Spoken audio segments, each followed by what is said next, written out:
back to another episode of Pardon Our Honesty, where today's deep dive is motherhood. What a broad topic to be discussing. But I think a lot of us struggle with what the heck is motherhood? What's normal? What's not normal? How should I feel? I didn't get a manual for all of this. So this topic was brought to Megan's attention. And so we're going to discuss it for you guys. So we're super excited and grateful that you all send us topics to discuss that are of interest to you. And so what we're going to do with that is I'm going to read the messages that were sent to us, and that will kind of start our conversation for today, and we'll just kind of deep dive from there. Okay. So some prevalent thoughts as a mom. I won't go into too many details just so we don't know who it is, but mom guilt. Doing anything for myself or outside of caring for the house, my kids, or my husband. Am I doing enough with them each day, interacting enough, doing enough different activities, giving them all equal attention if you have multiple children? Mm-hmm. We'll start with that one. Wow. Let's just start with, we have a couple, there's a little bullet, so we'll start with this one. So as a new mother, how do we overcome that mom guilt? I don't think you ever overcome the mom guilt. I still have guilt now. I have guilt where one of my adult children lives in a home that we own, but they don't always take care of the financial responsibility for that home. And my guilt is, well, if I put the kid out, he's going to be homeless. So do I let him freeload, basically, or do I let him stay? So that guilt keeps me in between those two decisions where I feel frozen. Right. Yeah. And I think it does start as soon as they're born, because I feel like we have this unspoken expectation of being superwoman. And I think it comes from our generations before. The women of back in history, they strapped on babies. They were going down, getting food, they were doing I think all it's of the perception, though. That might be true too. We think the world expects us to be superwomen, and we feel guilty if we say, God knows we love our kids. We all love our kids. Yes. And you don't realize until later, because when you're a new mom, you feel like you have all this pressure to live up to all this hype. God knows you can love your children and not spend every minute with them. Yes. Absolutely. I think you will love your children more if you give yourself that opportunity to take a break from your children. And I think it's a little bit harder for a stay-at-home mom versus a mom that has to go to work.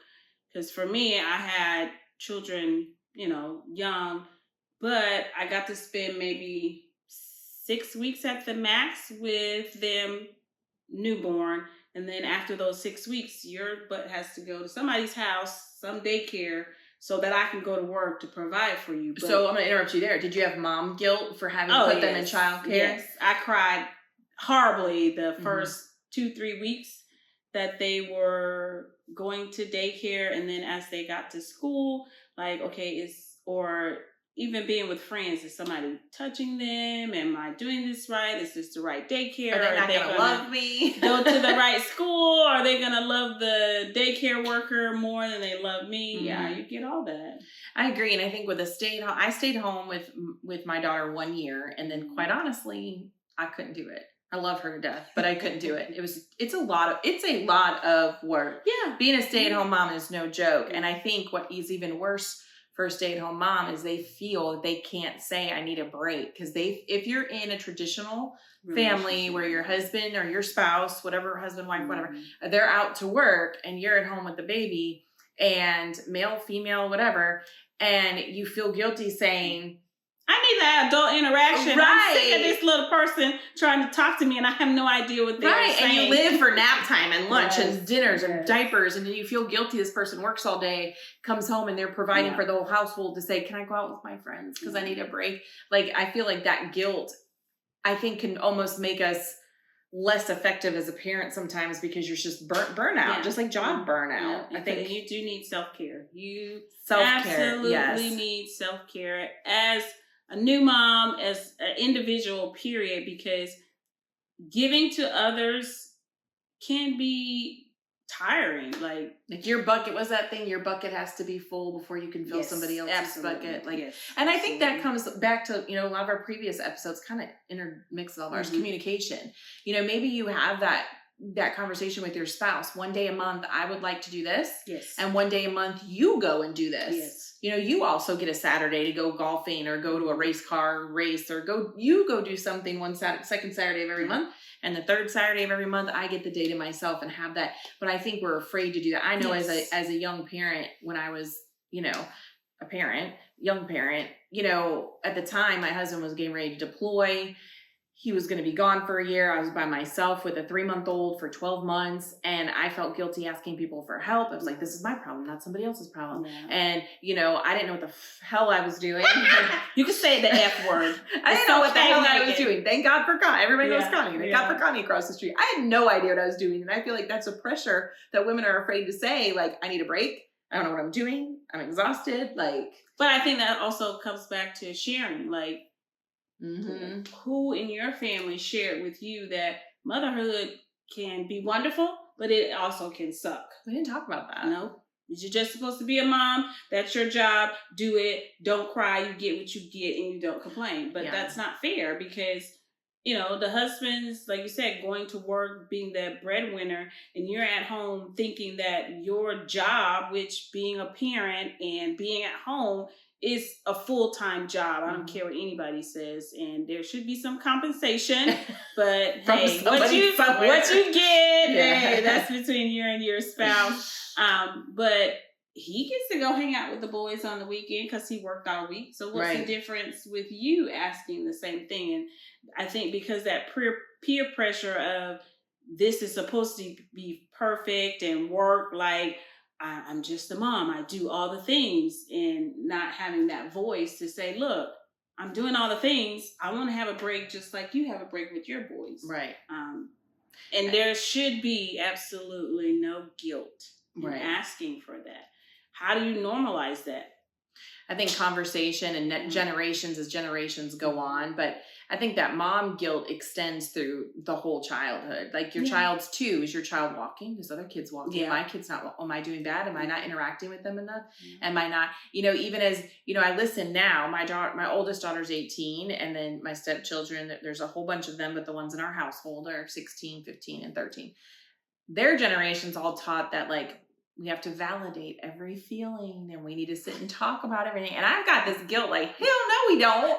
I told you to do something. So I feel like the guilt. And then my daughter who's off to college, I feel guilty. Do I go see her enough? Do I make sure she knows she's still I don't think mom guilt ever, parent guilt, but mom guilt ever goes away. It doesn't. And then when your kids tell you did something wrong when they were younger. That's even worse. And then if you apologize for it and it comes up later. Matter. It doesn't matter. Then it comes up later. You're like, God, how many times am I supposed to apologize for that? No, I wasn't perfect. Yes, I was growing and learning just like you were, but I think it's the one motherhood, and I know we're focusing mostly on mothers. I know dads stay at home and dads have a role too. We're not taking away from that, but we're 2 women, so we're talking about our motherhood experience. I think that, it's just a constant, you don't know what you're doing. It is literally a day by day, either, I'm thankful for the people I can go to for guidance and advice, but you still have to make that call as a parent. And then, you know what? Your kids might not like you later. And it's a guilt then, did I do something wrong? Did I not? And sometimes I feel like they're not going to realize it until they have their own children. Yes, that is absolutely true. And then their children are going to become grown and say things and do things to them. And they're going to be like, oh my gosh. Yeah. I'm waiting for about 5 of them to have that epiphany. I had one that has had that epiphany because they have a 5-year-old. But the other 5, I'm waiting for them to be like, Mom, you were right. You tried your best. Yeah. And I feel like we overlook, a lot of times, if you go to counseling, they always go back to your childhood. Yes. Your childhood affects everything. And there are people who have tried their best. There are parents who did not. There are addicts and people who just walked out of kids' lives. And I'm sorry, you didn't try your best. But if you know that you tried your best, that all you knew and you tried all you knew, I think you have to give grace. And that's a hard thing for kids to be able to give a parent because they want what this other kid's had or this family had. What they perceive. Yes. Yeah. Grass ain't always green on the other side. And the other thing that she mentioned, that first part before we go to the next one, was, giving enough attention to your children. So I know that I only had one child, and that was obviously easy. Now that we have stepchildren, I think it's, they're older, so I don't know from a newborn. Maybe you can give that perspective. But as older children, the one thing that we do is try to be, when we're together, we're not on our devices. So if we're riding in the car, no devices, communicate. When we're at the dinner table, no devices, communicate. And then try to give each child, even if it's going to the grocery store, that one-on-one time. Like one kid come to the grocery store with me, one kid go with me to the mailbox to go walk the dogs, or like trying to find that opportunity. But I think we put too much pressure. I like to think of my childhood. So there was 4 of us in our house. I have a twin and 2 older siblings. My parents did not interact with us. Okay. They did not. Like, okay, we might have had dinner. I don't even remember, honestly, dinner once in a while. And maybe we'd sit around and watch TV sometimes. Like, I literally don't. It was go out, play with your friends. Go run down the street and ride your bike. Go with your siblings. You better watch your siblings back. My parents didn't hang out with us. No. And now it's like, and I understand, not saying it's right or it's perfect, whatever. I do see the value in hanging out with your children. But I think we put so much pressure on all this. But like generations before, they didn't coddle and spend every waking moment with their children. No, they did not. I think for me, one thing that kind of helped was meeting Ed, and he had a more fun, normal kind of childhood. So he had other siblings, and one thing we tried to do with the kids was, okay, this is mom and this child's special day. Once a month, this is mom and this child's special day. And I think that can help, especially if you have multiple kids. Just creating a special, even if you just have one, creating a special day where this day is just mom and this kid, and we're going to do whatever that kid wants to do. So. And I think as, little kids, it's when you have little kids back to back, I think you have to focus on, number one, them getting along. But I think that as long as you're including everybody, you're not deliberate. Like babies obviously take more attention, right? Gotta go change the diaper. Well, you could always bring the other baby with you and you talk to them while you're doing that. And I don't think it has to be necessarily, we're going to sit down.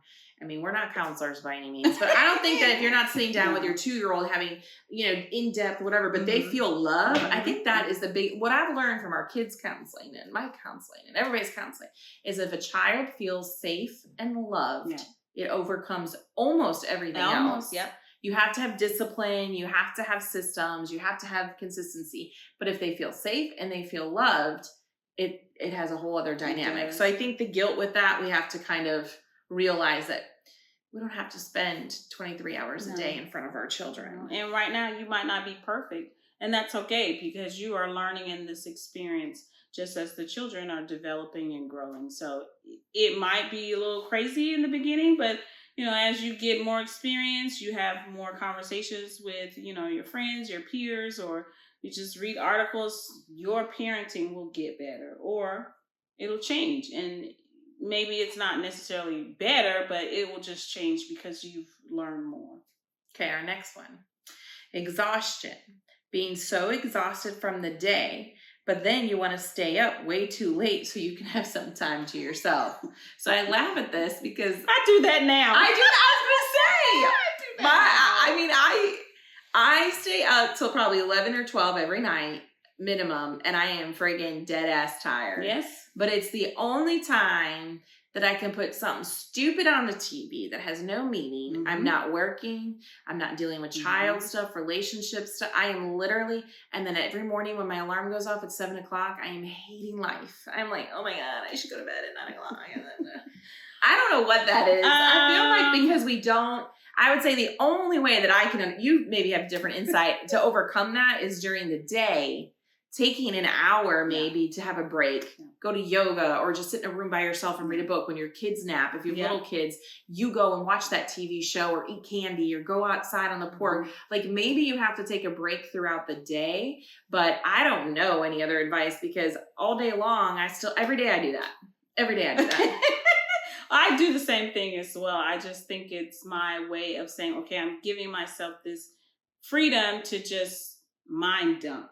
Right? Because women, I don't know if this is true for men or not, but if I go to bed right after work or on time and I haven't had that chance to do the brain dump, then I'm thinking about, oh shoot, I should have called this person. I should have did this. Oh, don't let me forget in the morning. Oh my God, I got to print this out. I got to call this person, blah, blah, blah, blah, blah. What I have heard in therapy and from growing is that maybe that time should be first thing in the morning before everybody gets up. So like you said, 7 o'clock in the morning, if the kids are still asleep, maybe you get up and you do a meditation, you do a workout, or you watch your TV or play your, I love Candy Crush, play your dumb video game for like 20, 30 minutes just to get you motivated, ready for the day. And setting a schedule is very, very important. Just like you do it for your kids, you need to do it for yourself. So what does that schedule look like? That may help with not feeling exhausted. Or maybe it's when the husband come home, hey, I know you just got home, but this is the agreement we're going to make. You're going to take these kids for an hour and I'm going to go do nothing. Right. Go take a nap, go shopping, go in the backyard, have a glass of wine.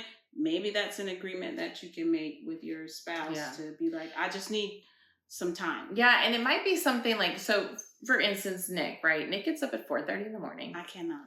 And he gets up, he gets ready, he goes to work. He's at work until 2-ish. Then he goes home, he takes a 20-minute nap. And then he gets up and goes, gets the kids, takes them to all the sports, like he is all day. And then he goes to bed at 9:30. So he is not a TV watcher. He is not a social media person. I think the only time during the day he has for himself is his 20-minute nap in the car, or he works out every day for 15 minutes to an hour. So for him, maybe that's his recoup time. And I've never really, even if the days that I would go to the gym and I would work out for an hour, I still, something about it, at the end of the day, I just want to be chill and relaxed. And so I don't know. Yeah. I mean, I feel like maybe you just have to come up with something that works for you. Because you can't be exhausted, because I am tired. Like, it leads to me, by the end of the week, I'm exhausted, going to bed so late, waking up so early, and then mind stress. And for like us, we're past little kids, so it's job stress, relationship stress, and older children stress. For new parents, it's babies and crying and constant holding and carrying, and you have all this demand on you, like 24/7 of somebody in your face and your space. You've got to find a way to take breaks, I think, through the day. I think we got to talk about that whole, this little person is in my face asking me for something all day, over and over again. I can say no 15 times, and here they come, and didn't I just tell you no? But see, I'm going to say, I feel like, and this is, we're going to get off probably track, but, I feel like nowadays, and I could be wrong, I feel like these young parents are two things. One, zero parenting, no discipline, no structure, no enforcement. Let's go to dinner. I'll hand you a tablet. You don't have to learn how to sit there and communicate. Or it's just complete avoidance of rules because, well, my parents had rules, or my parents spanked me, or my parents. And so they're totally against it. Or you have the whole other extreme where I'm going to hold you until you're 4 on my chest, and every waking moment we're going to be together. And, oh, you didn't want to do that? Why didn't you want to do that, Sally? Let's talk about that. Instead of like, no, like you said, I told you no. Express to me if you understand why I said no, now move along your way. So I feel like they kind of bring that on in a way themselves. I don't know. I have mixed emotions about that, because I've seen both extremes where you just shove the tablet in the kid's face and you expect them to entertain themselves. I don't think that's effective parenting. But I also feel like it's the same thing as when we were young parents, or when I was a young parent.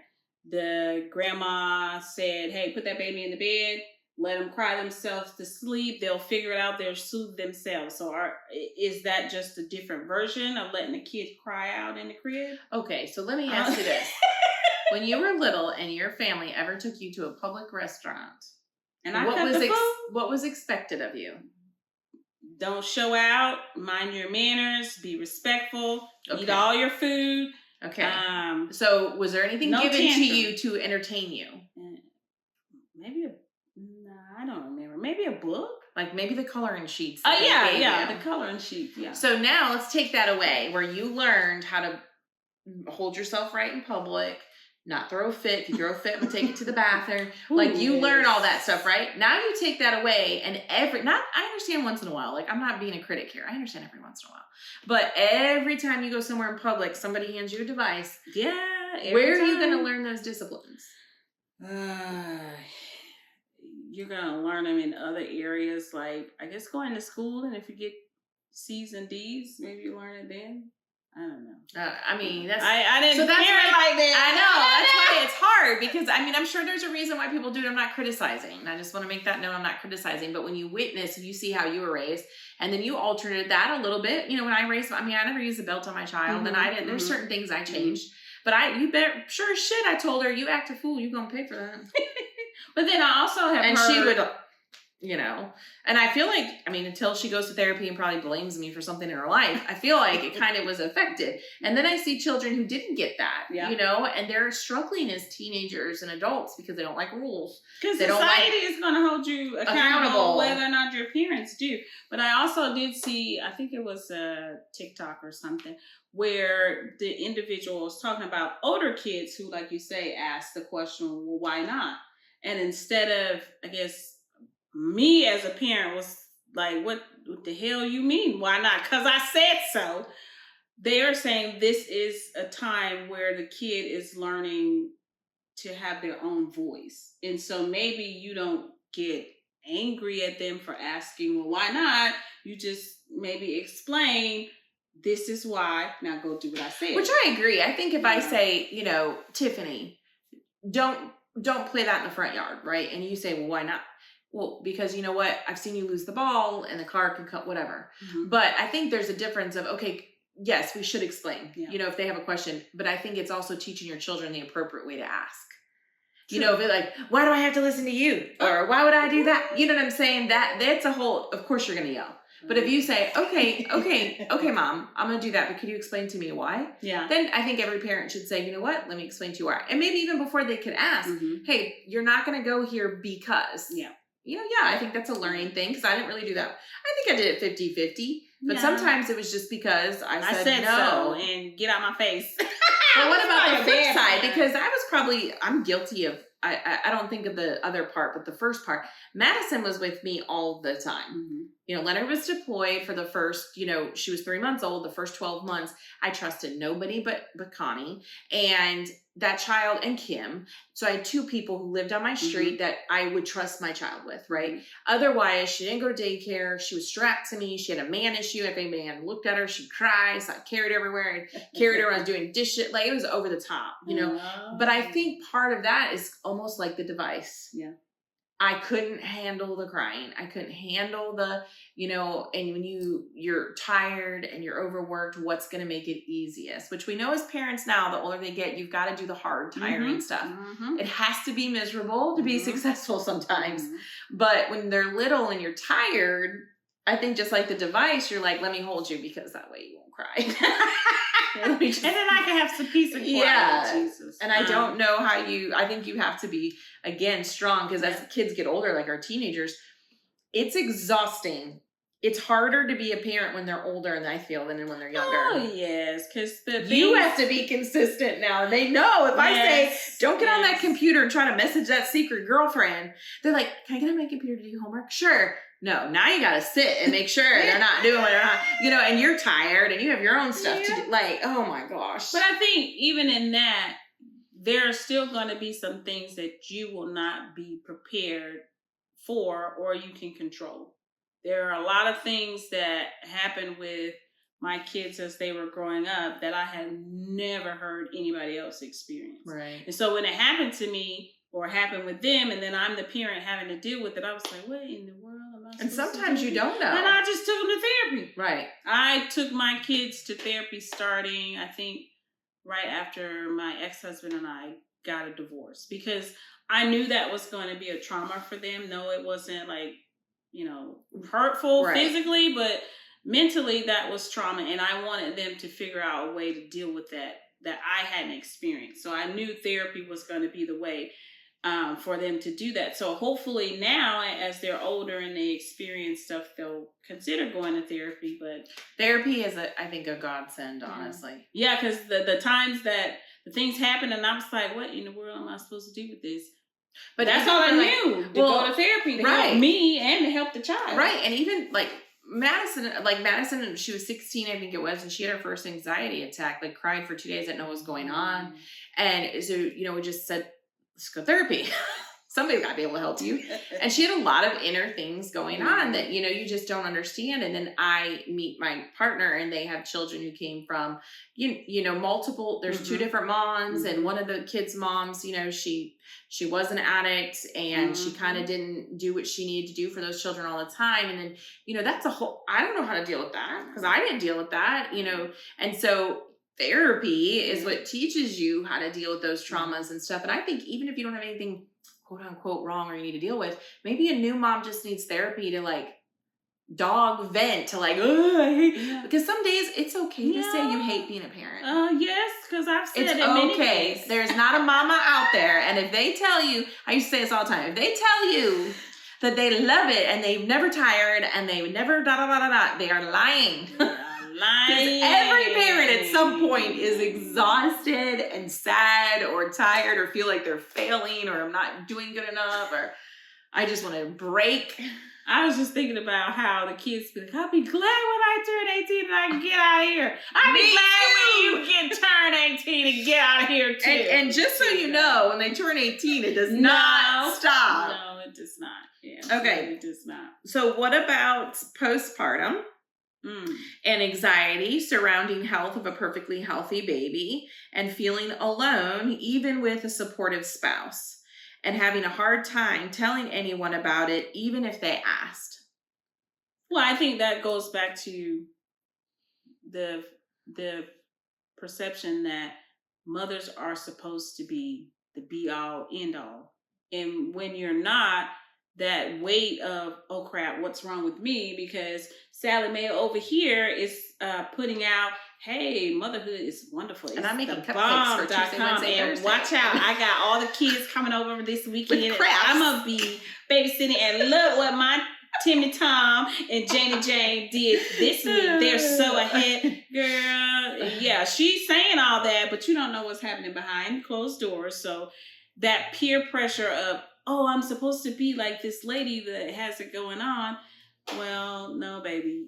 It's not that easy. It's not that simple. And no, you don't have to be like Janie Jane down the street taking care of all the neighborhood children and everything is perfect.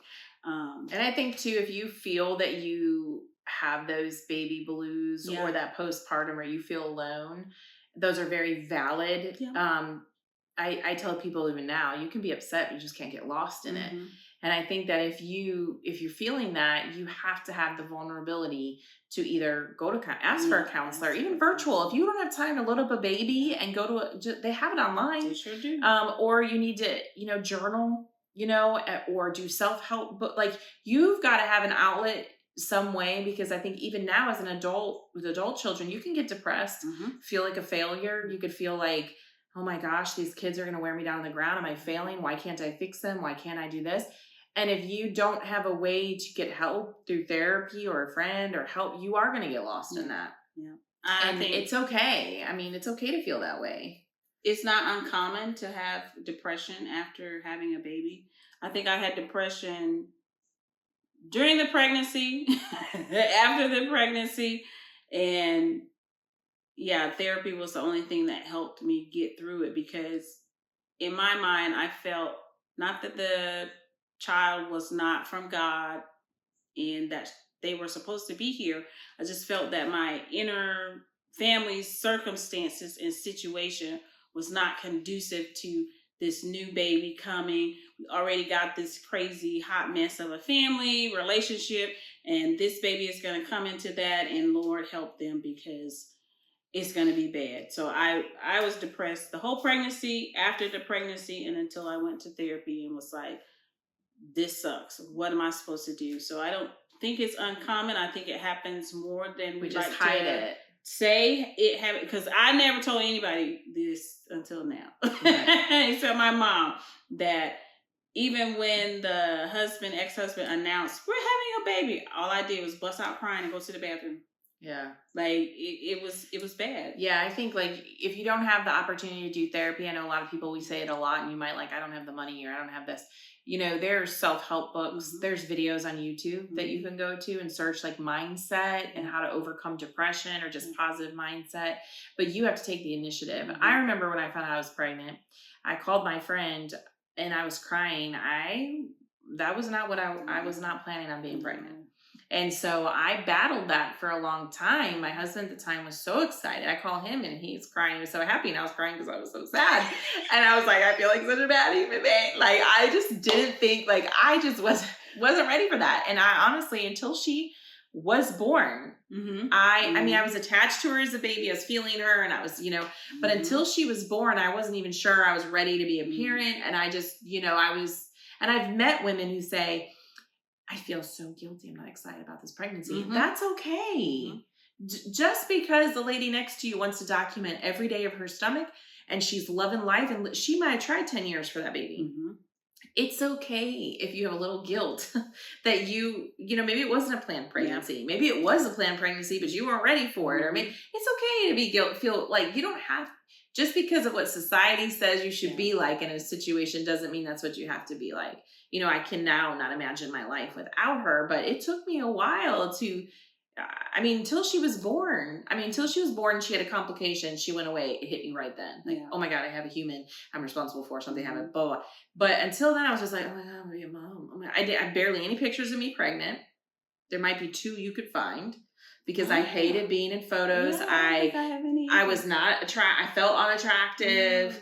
I wasn't like excited. So I felt hypocritical. Like, it was just a lot. I think I had a baby shower. I did have a baby shower, but I don't know how many pictures are from that baby shower, but I did have a baby shower. And as time went on, but it's just, I feel like we get a lot of people feel bad for feeling guilty or feeling depressed or and sometimes the baby blues after having a baby, it's hormonal. It's nothing really even about you or the baby. Your body is just gone through all this stuff. And it's like, whoa, what the hell? And in our community, we have a lot of military spouses, and some of these women are doing it by themselves. They're not even here. Or the man comes home for the baby, hopefully, and then he's gone again. And after 2 weeks, he's gone again. So imagine that sadness without a baby. Now you just had a baby, and you're overwhelmed, and you're tired, and that military man is not around a lot between their hours and training. It's normal. Like, I feel like it's normal. And I think the main point that you brought up is that society tells us, or we perceive that society tells us,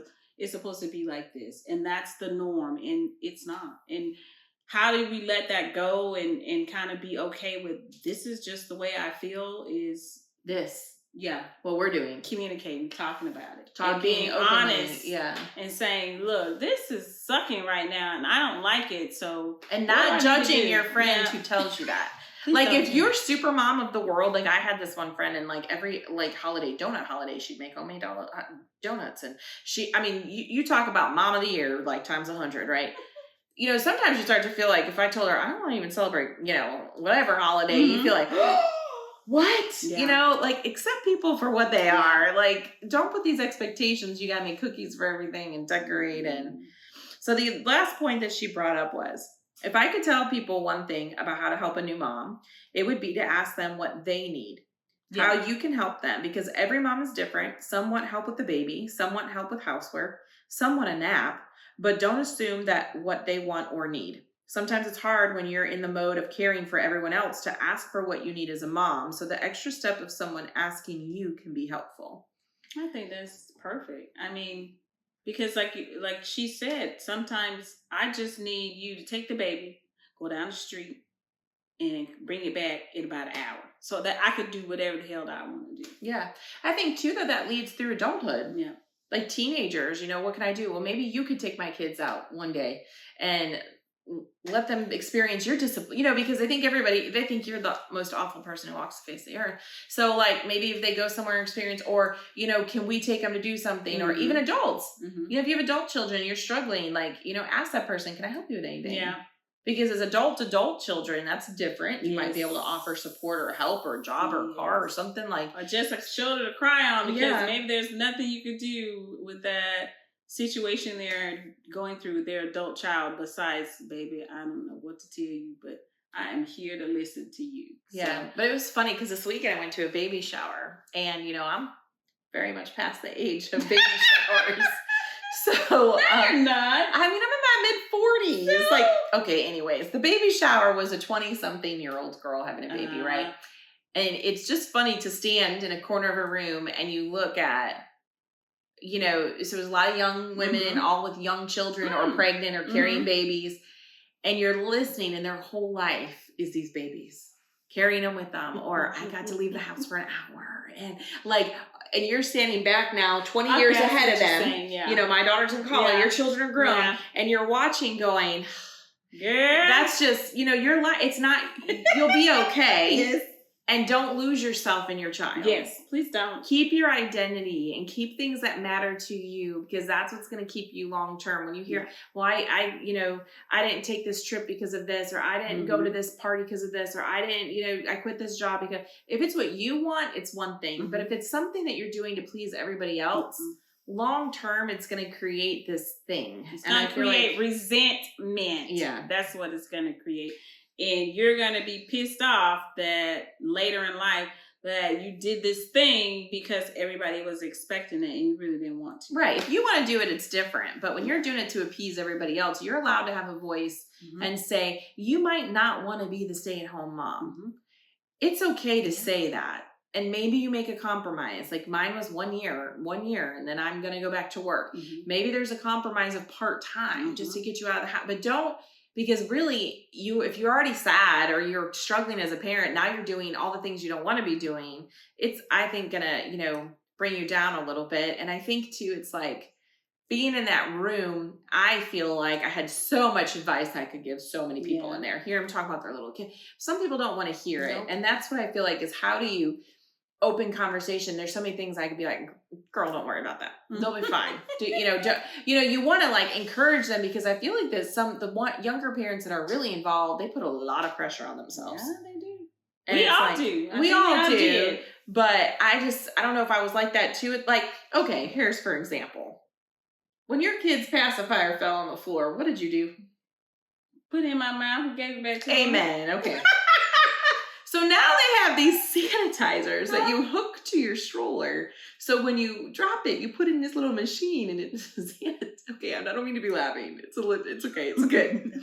But I'm thinking like, you're stressing yourself out. Of all the things that could go in that day, somebody take your kid could be sick, your kid could be blah, blah, blah. Like, lick that shit. But I gotta worry about all these weird new germs that we always had germs. We didn't have them when we had kids. But so I feel like maybe it's just a different level of pressure, though. You know what I mean? Because like, now are you the mom who's not doing that? Yeah, where it was normal for us. Right. Yeah. So girl A sits next to girl B with her sterilizer and licks that thing and puts it in her kid's mouth. That's where I feel like we have to stop assuming everybody has the same. You know what I mean? That's like hilarious. I didn't know they had that. You guys have so many neat little gadgets and things for the kids that we did. My mom cracked up. When I had Madison, my mom cracked up that they had a wipe warmer to make the wipes warm. Oh, wow. She was like, never had one of those. Yeah, she was like, that's crazy. Just put the wipe on her. But it's, I think one thing about motherhood is that you have to build that relationship with your children. And every child's going to have a different relationship. And, I prayed a lot and I went to women that I trusted and I could only hope to build the relationship that I have with my daughter. And that could have gone any direction. And sometimes it's not even your fault. Like people blame themselves for stuff. Sometimes it's not even your child just may not have liked their rules, or they just are in a crowd now who doesn't think your parenting is cool because you're the only one parenting. So it may not even be you, and I feel like we put a pressure and your kids go through all these stages. And people used to say, oh, when are the terrible twos over? I'm like, girl, it gets worse every age. It just gets, the terrible twos are stuff you can handle. The terrible 8s, 9, 10, 11, 12, it makes you take a pause like, you did what? And these poor kids with the social media and these challenges and peer pressure. Like the one thing I'm grateful for when I was younger is like when you left school, unless they were your neighbor and you were riding bikes with them, you weren't following them on Instagram. And I feel like, there's, I think, an added pressure to this new generation of parents because you either have to be highly involved and be monitoring those things and checking those things and verifying who your kids are going places with, because kids are disappearing all the time. But I will tell you that when my children turned adults And I was a super strict parent. I was like, I'm gonna know everything. They had cell phones, we had the parental controls, and I'm following you where you're going, and the internet goes off at this time, and you better get A's and B's and blah blah blah. The stuff they told me they did when they were not around me, when I let them go to the trusted parents' house that I knew that was gonna beat their tails if they did something wrong. You can't imagine the stuff they told me they did. I was like, you got to be kidding me. I mean, we can't catch everything. No. But I feel like you have to put enough effort in to not make it easy. Yeah. That's how I feel. But in regards to motherhood, I think you're always going to be tired. You're always going to question yourself. Yes. You're always going to wonder if you're doing the right thing. And I think that makes you human. Human, normal. It's okay. And it's okay. I mean, not for you to stay in guilt, but just to know that, hey, I'm not going to do everything perfect. Yeah, and give yourself grace. Yes, give yourself grace. I think one thing that I saw on Facebook once, I think my crazy friend, he has his own way of doing things on Facebook. I think he gets banned like every other year. But he had a little meme that says, F them kids. Fuck them kids, because I did everything I was supposed to do to them, for them, so they would be successful in life. Right. So at 18, if you saying that, it's okay, because you equipped them. You did the best that you knew how. Mm-hmm. And if you screwed them up, okay, maybe I screwed you up here, there. But you're an adult now. Go to therapy. Right.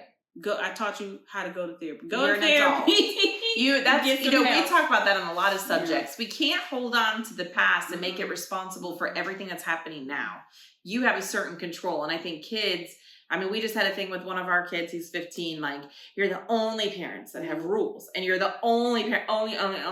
So I went on Facebook, I was like, hey parents, can you give me an idea of what your chores and rules are? It's like, I was like, hey, can you read this? Read these. Oh, I wouldn't do that. Oh, I was like, oh, but your life is so hard, you know? So I feel like once he turns 18, right? 2 years away. Once you turn 18, 3 years away for him, 15, sorry. Once you turn 18, you can stop blaming us, right? Now, if you don't like rules and you want to go out and break them and you get in trouble, it's not our fault. That's your fault. So I think teaching your kids to take ownership earlier than later, because I think you're right. You need therapy. If you're going to keep blaming me, I might have screwed up. I might have made some mistakes. Yeah. We all do. Yeah. But how are you changing it now?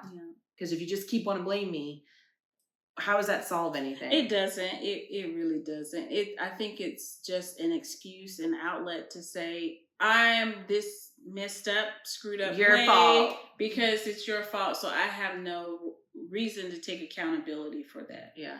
I think for me, having children and watching them turn into adults is one thing that helped me recognize and forgive my biological mother for the lack of parenting that she did with me. And also realizing she was mentally ill. So this expectation that I had of her to be a parent like you, that's unrealistic. She was never going to be like that. So therapy also helped me recognize that as well. So I had to let it go. I'm still working on it. We all work on it, but I think you have to, my partner has older children that don't communicate with him at all. And it's like, at what point do you take ownership for that and come and have that conversation face to face and move forward and grow, instead of point fingers and hear stories, especially when people get divorced, it could be ugly. Oh, they did, you find your own truth and learn your own truth and grow from that. And I think, we battle with that from the time they're children, because you're battling everybody else telling you what to do and how to do it up into their teenagers. And, they don't have that rule, so maybe I shouldn't have that, and you're questioning yourself all the way to adulthood. Yeah. As a parent, I feel like you never stop questioning yourself. You can only help. You're creating little good humans. And, I try to, when I notice a parent doing something, I'm like, great job, or that's so great you're doing that, or but I think the thing I shared with you earlier was in that situation, like you're saying, where the kids don't talk to the parent. There was this young lady on TikTok, and she went through her issues. She said she suffered from alcoholism when the child was a teenager. And so right now he's made the decision, I'm not going to talk to you. And I know I made that very same decision with my biological mother. I can't talk to you because we're not going to have a productive conversation. I don't like you. I'm pissed off, angry at the bullshit I had to go through because you didn't get help or you didn't allow other people to help you with us, that she's just honoring his space. Okay, yes, she still sends stuff to him. Hope he's getting the positive messages. Just checking on you. I love you. But she's enjoying the relationship she has with the other kids that she still communicates with. But she also recognizes, I kind of screwed him up a little bit because I was an alcoholic when he was a teenager.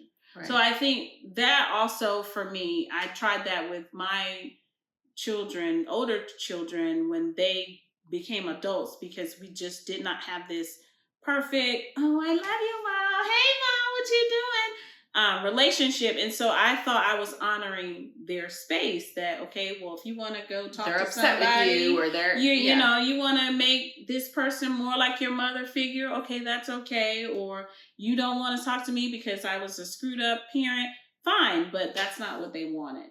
So I think with him having that conversation, like you said, hey, do you just not want to talk to me? Or do you want me to honor this space that you've created between us, but still having that I'm going to just reach out and say, I love you. And that's all I did with my oldest daughter was, I love you. But yeah, honor their space, but still love them. Yeah, I think they probably, I don't know, but I would assume there's something from their childhood, mm-hmm. like if I talk about my partner's kids, that they feel like they got missed out on, mm-hmm. or didn't have, or weren't mm-hmm. treated to start. And some of that may be their own perception or other people telling mm-hmm. them perception. Mm-hmm. But as an adult, they push you away and say, I don't want to have any relationship. They, a lot of them, especially if you have different households, they don't want the rules you have now, because what the heck, I didn't have rules, whatever. I think, like you said, you reach out and you let them know that you love them and you're there. And when they get to that level of maturity and they're ready to deal with those things, they'll come to you. But I don't think they're ever going to get there if they don't go to therapy. No. Because I've watched it for years, and absolutely, it's just this, everybody else is to blame. It's everybody else's fault. Nobody wants to take responsibility for anything. And it's like, it's never going to get better until people go to counseling and hear from an outside source of how you deal with these things and how that is. And because I could have been a fucked up parent. You could have been, but you were. But at 18, I stopped being your parent, and you start making all the decisions in your life on your damn own. So how am I to blame for that? Right. And even if you were a bad parent when they were younger or not the best, you did the best you could. I don't think you deliberately did it. Like, you didn't wake up every day and say, I'm going to make a bad choice today, or I'm going to abuse you, or I'm going to leave you out in the cold, or, you did the best that you could, or you knew at whatever your life was like for any parent. I don't feel, unless you intentionally are doing harm to your child, like physical harm to your child, I don't think anybody intends to be the bad parent who did me so wrong. Mm-hmm. You did the best that you knew, and you didn't find out to their adult that that's not what they wanted. Now I think it's up to them to deal with that, face it. And like you said, the point you turned 18, you're an adult. You got to stop blaming me for everything in your life. Please stop blaming me. It does affect you. Your childhood does affect you for sure. But if you're not going to be adult enough, I always say to you want to be so grown, do grown things. Yeah. You want to care. Oh, I don't need rules. I'm so grown. Let me see the grown things then. Go to counseling, take responsibility for your actions. Pay your bills. Pay your own bills. That's my point of where I say you're in a whole adult. You pay your own bills. Right. That's when you can say you're a whole adult. You're a whole adult. But we just wanted to do a little shout out to the people who are sending us suggestions to talk about. Yes. People have very candidly expressed to us that what we're doing is helping them feel like a safe space and that they're not alone. Mm-hmm. And that's really the objective of our conversations, is that you feel normal and you're not alone in the world, and you can have these conversations. So if there is something that you want to talk about, I mean, this person gave us even points that they were thinking about or wanted to talk about. Yeah. We love you, 2,000 followers on Facebook. Go ahead and send us a message. We are totally receptive, and we're excited about it, and we want to be this platform that helps. Yes, people. Absolutely. Love you guys, and hopefully you got something out of this episode. And until next time, bye now.